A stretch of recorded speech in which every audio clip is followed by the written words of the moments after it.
بسم الله الرحمن الرحيم ويدخلهم جنات تجري من تحتها الأنهار خالدين فيها رضي الله عنهم ورضوا عنه أولئك حزب الله ألا إن حزب الله هم المفلحون.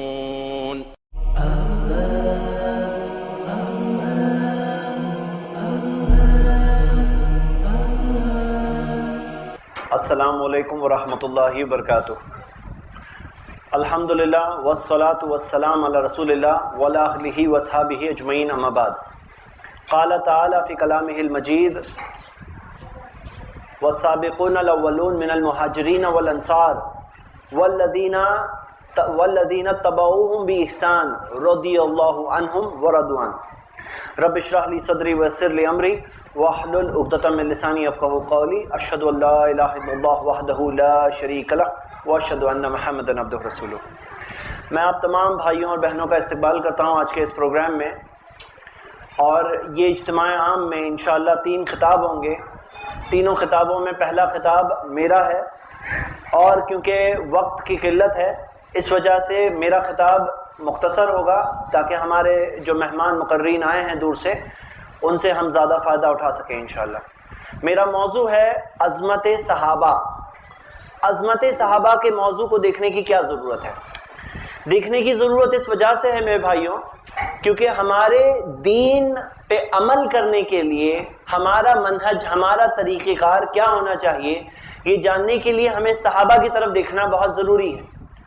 اللہ تعالیٰ نے قرآن میں صحابہ کے ایمان کو سیمپل ایمان بنایا. اللہ تعالیٰ نے قرآن میں کہا سورہ بقرہ میں سورہ 2 آیت نمبر 137 فَإِنْ آمِنُوا بِمِثْلِ مَا آمَنْتُمْ بِهِ فَقَدِ اهْتَدَوْا. اگر وہ لوگ ایمان لائے جیسا تم لوگوں نے ایمان لایا ہے، اگر وہ لوگ ایمان لائے جیسا تم لوگوں نے ایمان لایا ہے فَقَدِ اهْتَدَوْا، وہ ہدایت پہ ہو جائیں گے. تو اللہ تعالیٰ نے تم لوگوں کو، اللہ تعالیٰ نے جو کہا فَإِنْ آمِنُوا بِمِثْلِ مَا آمَنْتُمْ، آمنتم جمع کا صیغہ ہے. اللہ تعالیٰ نے کہا جیسا تم لوگوں نے ایمان لایا اگر ویسا ایمان وہ لوگ لے آئیں تو ہدایت پہ ہو جائیں گے. تو اللہ تعالیٰ نے صحابہ کے ایمان کو سٹینڈرڈ ایمان بنایا، اور ہمیں قرآن اور سنت پہ چلنا ہے صحابہ کے فہم کے مطابق. کیوں؟ اللہ تعالیٰ نے قرآن میں کہا سورہ توبہ کی آیت ہے سورہ 9 آیت نمبر 100. اللہ تعالیٰ نے کہا والسابقون الاولون من المہاجرین والانصار والذین اتبعوہم بإحسان رضی اللہ عنہم ورضوا عنہ. اللہ تعالیٰ نے کہا کہ جو پہلے مہاجر اور انصار، اور پھر اللہ تعالیٰ نے کہا والذین اتبعوہم بإحسان، اور وہ جو ان کی پیروی کرتے ہیں، ان کی پیروی کرتے ہیں صحیح طرح سے، اللہ تعالیٰ نے کہا اللہ ان سب سے راضی ہے. تو اللہ تعالیٰ نے راضی کس سے ہے؟ اللہ تعالیٰ نے صرف 3 کیٹیگری کا ذکر کیا ہے، مہاجر، انصار اور جو ان کے راستے پر چلتے ہیں صحیح طرح سے. ہم یہ دیکھیں ہم مہاجر تو نہیں ہیں، ہم انصار بھی نہیں ہیں، تو پہلی 2 کیٹیگری تو کٹ ہو گئی. لیکن تیسرے سے بننے کا امکان ہے، ممکن ہے کہ ہم 3rd کیٹیگری میں سے بن جائے والذین اتبعوہم بإحسان، جو ان کی پیروی کرتے ہیں صحیح طرح سے. تو میرے بھائیوں صحابہ کے منہج کی طرف دیکھنا یہ ایک مسلمان کے لیے بہت ضروری ہے. اللہ تعالیٰ نے قرآن میں کہا سورہ نساء میں سورہ 4 آیت نمبر 115 اللہ تعالیٰ نے کہا وَمَن يُشَاقِقِ الرَّسُولِ، جو رسول کی مخالفت کرتا ہے، مِن بَعْدِ مَا تَبَيَّنَ لَهُ الْهُدَى، حق واضح ہونے کے بعد بھی رسول کی مخالفت کرتا ہے، حق واضح ہونے کے بعد بھی وَيَتَّبِعْ غَيْرَ سَبِيلِ الْمُؤْمِنِينَ، اور مومنوں کا راستہ چھوڑ کر اور راستہ اپنائیں، تو اللہ تعالیٰ نے کہا نُوَلِّهِ مَا تَوَلَّى وَنُصْلِهِ جَهَنَّمَ وَسَاءَتْ مَصِيرًا. اللہ تعالیٰ نے کہا ہم اسے اسی راستے پہ پلٹا دیں گے جو اس نے چنا، اور پہنچا دیں گے جہنم، اور بہت برا ٹھکانہ ہے وہ. اب میرے بھائیوں غور کریں، یہاں پہ اللہ تعالیٰ نے صرف یہ نہیں کہا جو نبی کی مخالفت کرتا ہے، اللہ تعالیٰ نے ایک اور چیز کا ذکر کیا، کیا؟ وَيَتَّبِعْ غَيْرَ سَبِيلِ الْمُؤْمِنِينَ، مومنوں کا راستہ چھوڑ کر اور راستہ اپناتا. تو اللہ تعالیٰ نے کہا یہ آدمی کا کیا فالٹ ہے؟ 2 فالٹ ہے. پہلا تو نبی کی مخالفت کرتا اور مومنوں کا راستہ چھوڑ کر اور راستہ اپناتا ہے، تو تو اللہ تعالیٰ نے کہا ہم اسے اسی راستے پہ پلٹا دیں گے جو اس نے چنا. مطلب اس کو جو راستہ غلط راستہ اس نے چنا اس کو وہی راستہ اچھا لگنے لگے گا اور پھر پہنچا دیں گے جہنم اور بہت برا ٹھکانہ ہے. تو میرے بھائیوں یہاں پہ اللہ تعالیٰ نے مومنوں کے راستے کا جو ذکر کیا ہے غور کرو. کون تھے وہ مومن؟ جب قرآن نازل ہو رہا ہے اس وقت پہ کون مومن تھے؟ وہ مومن کون سے مومن تھے؟ وہ صحابہ تھے. اور اللہ تعالیٰ نے کہا یتبع غیر سبیل المومنین، مومنوں کا راستہ چھوڑ کر اور راستہ اپنائے. یہ نہیں کہا سبل، جمع نہیں کہا مومنوں کے راستے، کہا مومنوں کا راستہ. مومنوں کا ایک راستہ ہے اور وہ راستے پہ سب سے پہلے کون سے مومن چلے؟ صحابہ. اس کے بعد تابعین، اس کے بعد تبع تابعین، سلف. ہم دیکھتے ہیں وہی راستے پہ سارے مومن چلتے آئے، وہ ایک ہی راستہ ہے. تو آج ہمیں سمجھنا ہے اللہ تعالیٰ نے کہا کہ جو رسول کی مخالفت کرے حق واضح ہونے کے بعد بھی اور مومنوں کا راستہ چھوڑ کر اور راستہ اپنائے. تو ہمارے لیے کیا ضروری ہے؟ ہمارے لیے ضروری ہے کہ ہم قرآن اور سنت صحابہ کے فہم کے مطابق عمل کریں. صحابہ نے کیسے عمل کیا، صحابہ نے کیسے سمجھا، ہم بھی ویسے کریں گے. آج یہ بہت ضروری ہے، یہ سیف گارڈ ہے، یہ سیفٹی بیلٹ ہے. اگر ہم دیکھیں جو گمراہی کے سارے راستوں میں جو دین میں نئی نئی چیزیں آج آئی ہوئی ہے جو اوریجنل میں نہیں تھی، قرآن میں نہیں ہے، صحیح حدیثوں میں نہیں ہے، اگر لوگ صرف اپنے آپ سے یہ پوچھے صحابہ نے کیا تو جواب مل جائے گا. صحابہ نے کیا ہم بھی کریں گے، صحابہ نے نہیں کیا. سب سے اچھے مسلمان مومنوں کا راستہ ان کی پیروی کرنا ہے، انہوں نے نہیں کیا ہم بھی نہیں کریں گے. ہم دیکھتے ہیں کہ کتنی ساری جو بدعتیں ہیں وہ دم توڑ دے گی اگر لوگ اپنے آپ سے صرف یہ سوال پوچھیں کہ صحابہ نے یہ چیز کی یا نہیں کی. کیونکہ کبھی کبھار کوئی آیت یا حدیث کا کوئی رانگ مفہوم نکالتے ہیں لیکن سیفٹی بیلٹ کو بھول جاتے ہیں. اگر صحابہ کا فہم دیکھیں گے تو بات واضح ہو جائے گی کہ صحابہ نے وہ کیا یا نہیں کیا. اب دیکھیے میرے بھائیوں کئی ساری چیزوں کو آپ لسٹ بنائیے اپنے مائنڈ میں اور ایک ایک چیز پر لگائیے، چیک کریے صحابہ کے زمانے میں تھا نہیں تھا اور اللہ تعالیٰ نے ان کے بارے میں کیا کہا. آج نعوذ باللہ دکھایا جاتا ہے کہ کچھ لوگ صحابہ کے تعلق سے کئی غلط باتیں کہتے ہیں، نعوذ باللہ. اللہ تعالیٰ نے خود ان کے بارے میں گواہی دی ہے. سورہ آل عمران کی آیت ہے، سورہ نمبر 3 آیت نمبر 164. اللہ تعالیٰ نے کہا لقد من اللہ علی المؤمنین، اللہ نے احسان کیا مومنوں پر، اذ بعث فیہم رسولا من انفسہم، کہ اللہ نے ان میں ایک رسول بھیجا انہی میں سے، یتلو علیہم آیاتہ، جو اللہ کی آیتوں کو پڑھ پڑھ کے سناتا ہے، ویزکیہم، انہیں پاک کرتا ہے، وَيُعَلِّمُهُمُ الْكِتَابَ، کتاب سکھاتا ہے، وَالْحِکْمَةَ، حکمت سکھاتا ہے. اللہ تعالیٰ نے بتایا رسول صلی اللہ علیہ وسلم کے کیے ہوئے 4 اہم کام. نمبر 1 اللہ کی کتاب کو پڑھ پڑھ کے سناتا ہے، پاک کرتا ہے، وَيُزَكِّيهِمْ، پاک کرتا ہے. کون ہے وہ لوگ جو پاک ہوئے؟ نبی صلی اللہ علیہ وسلم کی تربیت میں جن کی تزکیہ ہوئی صحابہ کرام ہے. اور وَيُعَلِّمُهُمُ الْكِتَابَ، کتاب سکھاتا ہے. کون ہے وہ لوگ جنہیں نبی صلی اللہ علیہ وسلم نے کتاب سکھائی؟ صحابہ ہے. اسی وجہ سے قرآن کی تفسیر کے اندر صحابہ کا فہم یہ بہت اہم حصہ ہے کہ آخر میں صحابہ نے اس بارے میں کیا سمجھا، اس آیت کی تفسیر میں صحابی رسول نے کیا کہا، فلاں صحابی کا کیا قول ہے.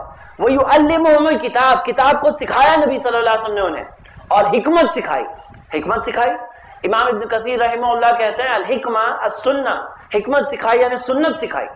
حکمت والا راستہ یعنی حکیمانہ راستہ، جیسے 100 راستوں میں سے صحیح راستہ جو ہے جسے انگلش میں کہتے ہیں گولڈن مین، جو حکیمانہ راستہ، حکمت والا راستہ، وہ کس کا راستہ ہے؟ وہ ہے سنت کا راستہ، وہ ہے صحابہ کا راستہ، سلف کا راستہ.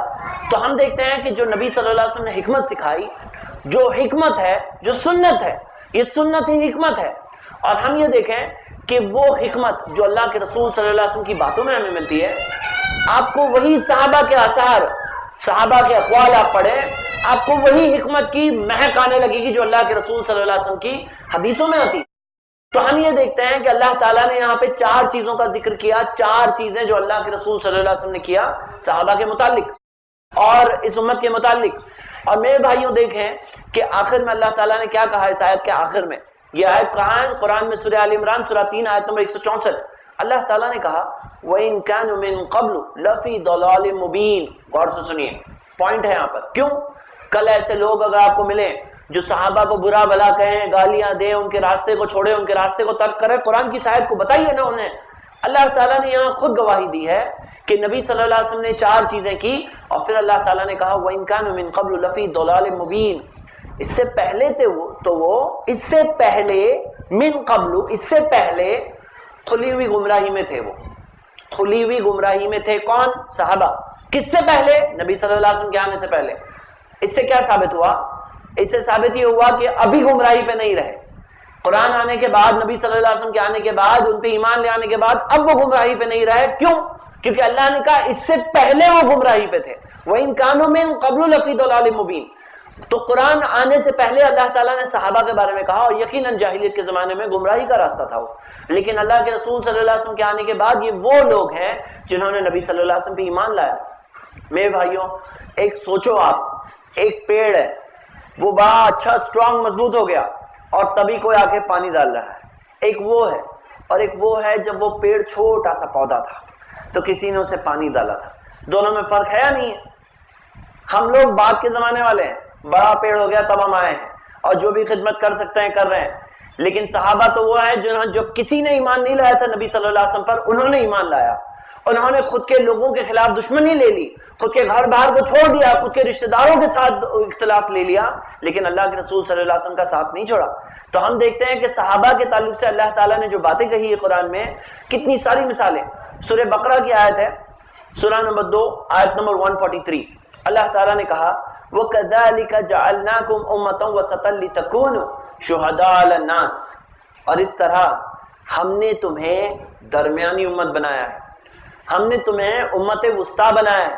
وَكَذَلِكَ جَعَلْنَاكُمْ أُمَّةً وَسَطًا لِتَكُونُوا شُهَدَاءَ عَلَى النَّاسِ، تاکہ تم بن جاؤ لوگوں کے لیے گواہ، وَيَكُونَ الرَّسُولُ عَلَيْكُمْ شَهِيدًا، اور رسول تمہارے لیے گواہ ہے۔ اور پھر اللہ تعالیٰ نے کہا اس آیت میں، سورہ بقرہ آیت نمبر 143 میں، اللہ تعالیٰ نے کہا کہ جو قبلہ تبدیل ہوا، جو قبلہ تبدیل ہوا، اللہ تعالیٰ نے کہا کہ وہ بہت بڑی چیز تھی۔ وَإِنَّهَا لَكَبِيرَةٌ إِلَّا عَلَى الَّذِينَ هَدَى اللَّهُ، سوائے ان کے لیے جنہیں اللہ تعالیٰ نے ہدایت دی۔ آپ نے سوچا ہے کبھی؟ سوچو، قبلہ کیا ہے؟ کعبۃ اللہ، مسجد الحرام۔ اب ہم یہ دیکھیں، اگر سوچو ہم اس زمانے میں ہوتے، پہلے قبلہ کیا تھا؟ مسجد اقصیٰ تھا۔ جب اللہ کے رسول صلی اللہ علیہ وسلم مدینہ آئے تو جو قبلہ تھا وہ مسجد اقصیٰ تھا۔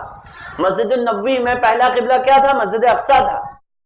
اللہ کے رسول صلی اللہ علیہ وسلم کے تعلق سے صحیح بخاری کی حدیث میں آتی ہے کہ 16-17 مہینے تک انہوں نے مسجد اقصیٰ کی طرف رخ کر کے نماز پڑھی، پھر قبلہ تبدیل ہونے کا حکم آیا۔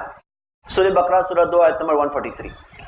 اور جب صحابہ کو اللہ کے رسول صلی اللہ علیہ وسلم نے حکم دیا، عصر کی نماز پہلی نماز تھی جو قبلے تبدیلی کے ساتھ پڑھی گئی، تو سب نے تبدیل کر کے پڑھ لیا۔ ساتھ میں پڑے ہوئے لوگوں میں سے ایک صحابی جا رہے تھے تو انہوں نے دیکھا کہ ایک جگہ پر جہاں پہ مسجد قبلتین ابھی، وہاں پر کچھ لوگ نماز پڑھ رہے تھے اور وہ دوسرے پچھلے قبلے کی طرف پڑھ رہے تھے۔ انہوں نے کہا کہ میں گواہی دیتا ہوں کہ میں اللہ کے رسول صلی اللہ علیہ وسلم کے ساتھ میں نماز پڑھی اور قبلہ تبدیل ہو گیا ہے اور مسجد الحرام ہو گیا ہے۔ حالت نماز میں ہی وہ لوگوں نے اپنا قبلہ تبدیل کر دیا۔ کسی نے یہ نہیں کہا ارے ہم تو یہ کرتے آئے ہیں، ہم کیسے بدل سکتے ہیں، ہم تو اسے پکڑے رہیں گے۔ اللہ تعالیٰ نے کہا کہ انہا لکبیرۃ، یہ بہت بڑی چیز تھی، قبلہ تبدیل کرنا یہ بہت بڑی چیز تھی ان کے لیے۔ الا الذین ھدی اللہ، سوائے ان کے لیے جنہیں اللہ تعالیٰ نے ہدایت دی۔ اللہ نے جسے ہدایت دی نا اس کو بھاری نہیں لگے گا، نہیں تو بھاری بات تھی۔ سوچو نا کبھی، اگر آج تو بھائی میرے بھائیوں، آج لوگوں کو بتایا جاتا ہے کہ بھائی ہاتھ نماز میں یہاں باندھنا ثابت ہے، وہاں باندھنا ثابت نہیں ہے، وہاں کی حدیثیں ضعیف ہے، صحیح حدیثوں سے یہ ثابت ہے، صحیح حدیث و رفع الیدین کرنا ثابت ہے۔ لوگ بولتے ہیں نہیں، کیسے ہمارے باپ دادا یہ کرتے آئے ہیں، صحابہ نے نہیں کہا، ہم لوگ تو وہ قبلے پہ کرتے آئے ہیں۔ قبلہ بدل دیا، یہاں پہ تو ہاتھ اوپر سے نیچے نہیں نیچے سے اوپر نہیں لکھے آتے، یہاں پہ اس میں بہت بڑی بات ہوتی ہے۔ وہاں پہ تو وہ لوگ قبلہ تبدیل کرنے تیار ہو گئے تھے کیونکہ نبی صلی اللہ علیہ وسلم سے ثابت ہو گیا، حکم آ گیا نبی صلی اللہ علیہ وسلم کا، صرف ایک صحابی کے گواہی دے رہے ہیں۔ اس سے یہ بھی بات ثابت ہوتی ہے کہ حدیث میں ایک راوی بھی ہونا تو بات قبول ہے، قابل قبول ہے، جو حدیث ہے، جو احاد حدیث میں ہوتا ہے۔ ہم یہ بات دیکھتے ہیں کہ صحابی نے کیا، صحابہ کا یہ جذبہ، اور اللہ تعالیٰ نے بتایا یہ ٹیسٹ تھا۔ دیکھو